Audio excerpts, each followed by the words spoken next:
avec Antoine Fenault. Bonjour Antoine. Bonjour Philomé. Pour commencer votre revue de presse, un hommage, bien sûr. Bien sûr, vous l'évoquiez en longueur dans votre journal Philomé. 10 ans plus tard, la France est donc souvenue hier, journée d'hommage aux victimes des attentats du 13 novembre 2015. Différentes cérémonies à Saint-Denis, devant les terrasses des cafés au Bataclan.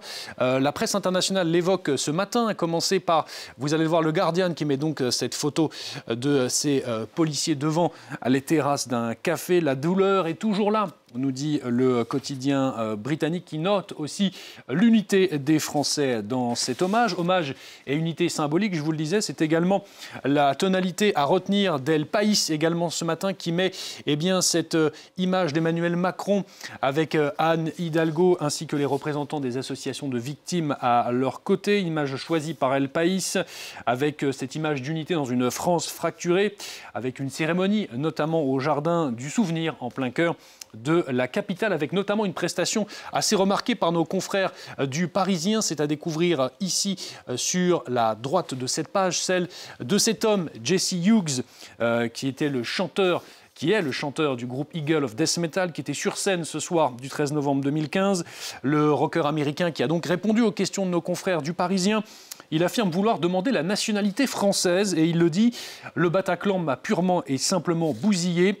Lui qui n'a pas enregistré d'album depuis 10 ans, totalement traumatisé, se dit prêt à remonter sur la désormais mythique scène parisienne. Enfin, cette journée d'hommage s'est conclue avec du sport, quasiment comme il y a 10 ans, jour pour jour. Pas de Stade de France cette fois, mais un Parc des Princes. Un Parc des Princes où il y a eu cette minute de silence avant le coup d'envoi, où la France et l'équipe de France affrontaient l'Ukraine. Une minute de silence donc aux 132 victimes. Et à la clé aussi, une victoire 4-0 sur le terrain. Victoire synonyme également de qualification pour le prochain mondial pour l'équipe de France. Ce sera aux États-Unis, équipe de France portée par son capitaine Kylian Mbappé, auteur d'un grand match, un doublé et une passe décisive. Tout ça, c'est un capitaine américain, nous dit le quotidien sportif à sa une. Clin d'œil notamment à son brassard de capitaine avec les Bleus, vous l'avez deviné, Philomé. On y reviendra dans quelques instants.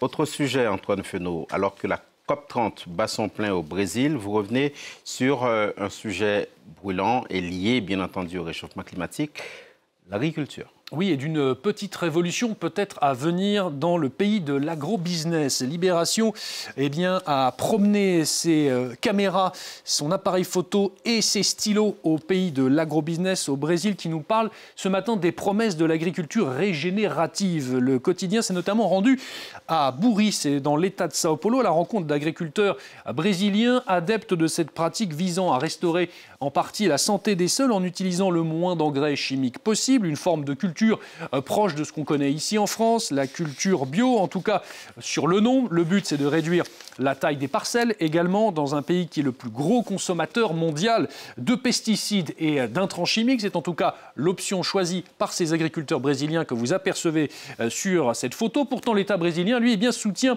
à peine cette pratique en apparence vertueuse, même si la demande existe. En apparence, je le disais, car tout ça, nous dit Lacroix, c'est l'agro-industrie qui cherche à verdir son image avec cette nouvelle pratique. Les fabricants de semences et de pesticides notamment comptent bien surfer sur cette vague de l'agriculture régénérative tropicale, qui est son nom complet, car cette dernière, en effet, ne remet pas en cause totalement le modèle productiviste, une forme de greenwashing, nous dit donc Lacroix. Les géants du secteur vantent notamment un élevage responsable sans déforestation avec cette pratique, et tant pis pour les émissions de CO2 du secteur. Il faut dire que le Brésil abrite le plus gros cheptel bovin au monde qui émet beaucoup de méthane.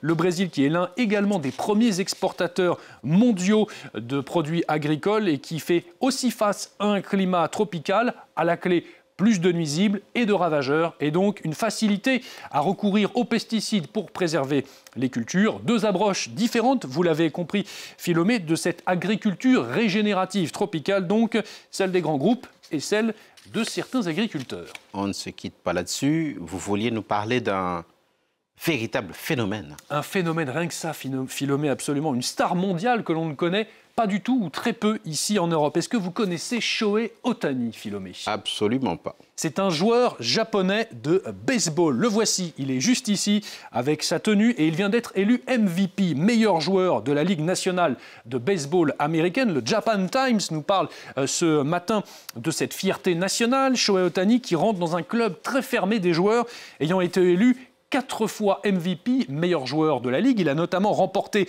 le titre, le championnat avec son club des Dodgers de Los Angeles. Un joueur hors norme à bien des égards, nous dit également le Washington Post. Alors pourquoi?